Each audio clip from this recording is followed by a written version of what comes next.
welcome back to the Roundup. It is Monday, June 8th. I know the state of the world has changed immensely since my last Roundup. I'm going to do my best to recap, keep it informative, keep it light, even though the world's pretty dark right now. What a year to start a new show. I'd like to say that I took off last week basically to pay attention, to speak less, to listen more, to learn how I could best contribute to the Black Lives Matter movement. I will touch on this a bit more later. Let's start with your usual coronavirus updates. So New York City has entered phase 1 of reopening today. Westchester will enter phase 2 tomorrow. Long Island will enter phase 2 on Wednesday. And California is gearing up for phase 3 of reopening, which will happen next week.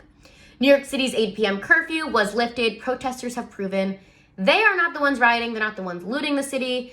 So they have lifted this curfew, even though I think they probably would have lifted it anyway because the city's reopening. But de Blasio's taking credit for it, so you do you, de Blasio. Let's talk about Washington, where Democrats have proposed a bill that will target police misconduct and racial bias. I think this is long overdue. Let's see if we can get it past Mitch McConnell and our cockroach president, Donald Trump. He literally was impeached and he's still here. There's not enough raid in the world to get rid of this man.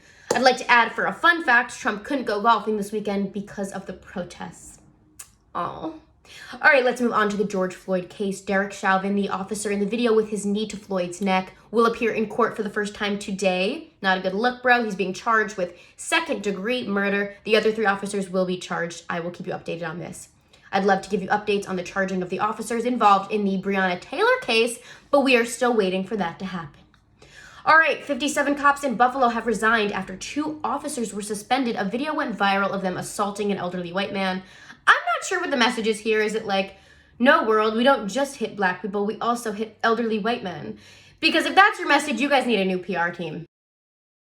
All right, and some good news, looting in New York City has come to an end, which is great. So if you see anybody on your newsfeed in like a brand new head-to-toe Gucci outfit, all I'm saying is Christmas was 6 months ago. We've been quarantined for 3 months, so I'm minding my business, but you can do the math.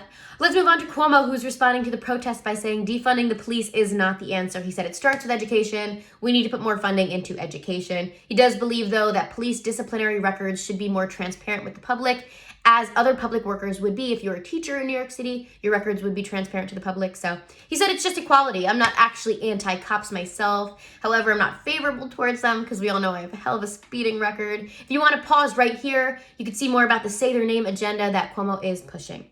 All right, if there's one person who definitely deserves an apology right now, it is Colin Kaepernick. Roger Goodell, the NFL commissioner, did come out with a video saying that the organization supports Black Lives Matter and apologizes to players in the past for not letting them speak about this. Donnie is not having it, though. He is insisting that you can't give players the message that they can kneel during the national anthem. It's disrespectful to the flag. Well, nobody cares, Donnie.